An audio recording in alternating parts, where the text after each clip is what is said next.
और अब बात ऑपरेशन गंगा की करते हैं। यूक्रेन में फंसे भारतीयों को सुरक्षित निकालने का काम पूरी स्पीड पर चल रहा है। अब तक ज्यादातर भारतीय नागरिकों को यूक्रेन से निकाल लिया गया है। अब तक यूक्रेन से 20,000 भारतीय नागरिक निकल चुके हैं। ऑपरेशन गंगा के तहत 48 स्पेशल फ्लाइट से अब तक 10,344 भारतीय नागरिकों को वतन लाया गया। इसके अलावा कई भारतीय नागरिक अपने साधनों से भी वापस लौटे हैं। ऑपरेशन गंगा के तहत पिछले 24 घंटे में 18 फ्लाइट्स भारत आईं। इनमें 4,000 से ज्यादा भारतीयों को लाया गया है। अगले 24 घंटे में 16 और फ्लाइट्स भारतीय नागरिकों को लेकर भारत लौटेंगी।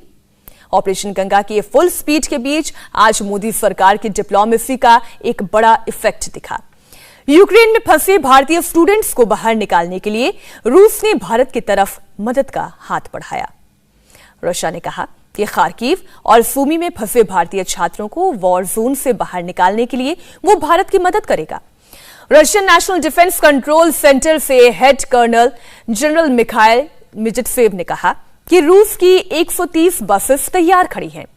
रशिया इन बसेस में भारतीय स्टूडेंट्स को यूक्रेन से निकालकर बेलगोरोद तक लाएगा, जहां से इन छात्रों को उनके घर तक पहुंचाया जाएगा। यूक्रेन में 9 दिन से जारी युद्ध में फंसे हुए भारतीय नागरिकों के वतन वापसी के लिए भारत सरकार ने ऑपरेशन गंगा चला रखा है। भारतीय नागरिकों की सुरक्षित वापसी के लिए भारत सरकार कई देशों से कांटेक्ट में है। इसे लेकर सरकार ने रूसी दूतावास से भी कांटेक्ट किया था। प्रधानमंत्री नरेंद्र मोदी खुद ऑपरेशन गंगा को मॉनिटर कर रहे हैं। मोदी लगातार हाई लेवल मीटिंग्स कर रहे हैं। यूक्रेन से भारतीय नागरिकों को लाने का काम हाई स्पीड में हो, इसलिए प्रधानमंत्री मोदी ने अपने 4 मंत्रियों को पोलैंड, रोमानिया, हंगरी, स्लोवाकिया और मोल्डोवा भेजा है। यूक्रेन में चल रहे युद्ध से भारतीय नागरिकों को नुकसान ना हो और उन्हें जल्द से जल्द सुरक्षित बाहर निकाला जा सके, इसे लेकर प्रधानमंत्री मोदी की रशिया के राष्ट्रपति व्लादिमीर पुतिन से 2 बार फोन पर बात हुई। इन्हीं कोशिशों के बाद रूस ने खार्किव में फंसे हुए छात्रों को बाहर निकालने के लिए भारत को 6 घंटे का वक्त भी दिया था, जिसकी वजह से खार्किव में फंसे ज्यादातर भारतीय छात्र सुरक्षित निकलने में कामयाब रहे थे। अब रशिया ने खार्किव और सूमी में फंसे भारतीय नागरिकों को बाहर निकालने का भरोसा दिया है। भारत में रशियन राजदूत डेनिस एलिपोव ने कहा कि रशिया खार्किव और दूसरे इलाकों में फंसे भारतीयों को बाहर निकालने के लिए भारत सरकार से कांटेक्ट में है। यूक्रेन की युद्ध प्रभावित खार्किव और सूमी से भारतीय छात्रों को निकालने का अभियान कैसे चलेगा, इसके कुछ डिटेल्स अब आपके सामने रखती हूं। रूस की 130 बसेस खार्किव और सूमी में फंसे हुए भारतीय छात्रों को बेलगोरोद तक लेकर आएगी। खार्किव से रूस के बेलगोरोद की दूरी करीब 100 किलोमीटर की है, जबकि सूमी से बेलगोरोद की दूरी करीब 200 किलोमीटर है।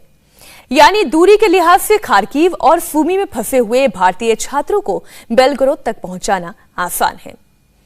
भारतीय स्टूडेंट्स एक बार रशिया के बेलगोरोद तक पहुंच जाते हैं तो फिर वहां से उन्हें स्पेशल फ्लाइट्स के जरिए आसानी से भारत लाया जा सकेगा।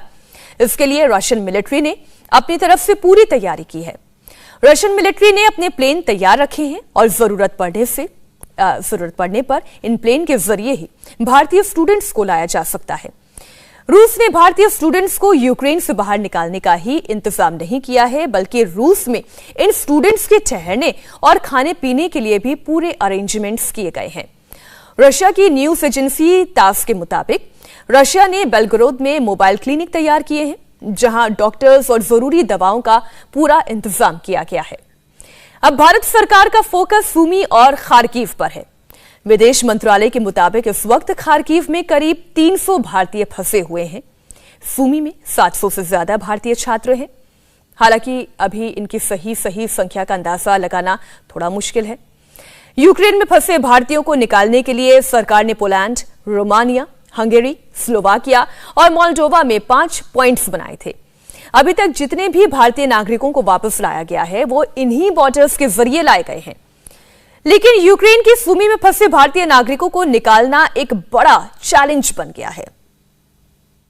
Having the bus is a good step, but it's just just one step. The key step is not there, which is how do we get the students from where they are, which is in some relative safety, because I know they're suffering because of lack of food and water. I understand that's the reports we have seen, I must confess, but we are in touch with them.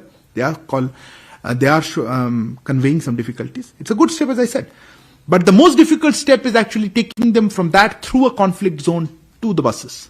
And I think we must understand this. I know it looks very easy that a bus is ready. Why aren't we taking them? Because they're 50 to 60 kilometers away. This is not about me just walking out and going to a bus.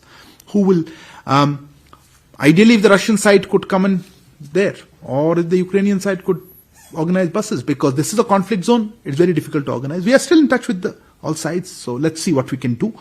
That is an option always, but there could be other options. I mean, look, if there is a ceasefire, we could just bring them out to the west. So there is no hard and fast. Our primary focus remains about getting them out in a safe and secure manner. पिछले 9 दिन से Sumi medical university के students hostel के basement में छिपकर अपनी जान बचा रहे हैं। सायरन बजते ही स्टूडेंट हॉस्टल के बेसमेंट में चले जाते हैं।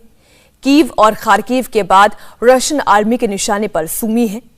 रशियन आर्मी लगातार सुमी पर हमले कर रही है। सुमी में सिचुएशन लगातार बिगड़ रही है। कल रात सुमी के पावर प्लांट पर भी हमला किया गया।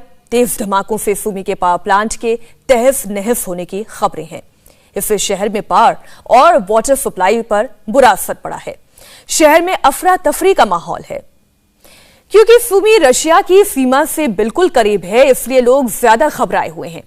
रूस के बॉर्डर से सुमी शहर की दूरी केवल 50 से 60 किलोमीटर है, जबकि रशिया के बेलगरोद, जहां भारतीय नागरिकों को लाने की तैयारी की गई है, वो यूक्रेन के सुमी शहर से करीब 200 किलोमीटर की दूरी पर है। लेकिन सुमी में जिस तरह के हालात हैं, उसमें भारतीय छात्रों के लिए सुमी से बाहर निकलना बहुत रिस्की हो गया है। नमस्ते इंडिया। आज 9th डे है वॉर का और हम आज भी यहाँ सुमी में स्टक हैं। बॉर्डर पर बसेस अरेंज्ड है, 130 बसेस अरेंज्ड है, लेकिन हमें यहाँ से बॉर्डर तक पहुँचना बहुत मुश्किल है। बॉर्डर पर कैसे पहुँचा जाए? कल नाइट में यहाँ पर आर्टिलरी फायरिंग हुई थी, जिसकी वजह से पावर प्लांट पे फायरिंग हुई थी, जिसकी वजह से इलेक्ट्रिसिटी और वाटर का सप्लाई बंद हो गया है। और कल इतनी ज़ोर से ब्लास्ट हुआ था कि हम सारे बच्चे, अप्रॉक्स 700 से प्लस बच्चे, हम लोग शेल्टर्स में गए थे। बेसमेंट, जो कि हॉस्टल का बेसमेंट है, वहाँ पर गए थे। हमने अपनी आंखों से देखा है वो बहुत डेंजरस सिचुएशन है। सुमी बहुत डेंजरस होता जा रहा है। हमें नहीं पता हम कितने टाइम तक यहाँ सर्वाइव कर सकेंगे। प्लीज़ इंडियन गवर्नमेंट, हम आपसे एक ही रिक्वेस्ट करना चाहते हैं, हमें जल्द से जल्द निकाला जाए। हमारे लिए यहाँ से कुछ अरेंज किया जाए ट्रांसपोर्टेशन, ताकि हम बॉर्डर्स तक पहुँच सकें।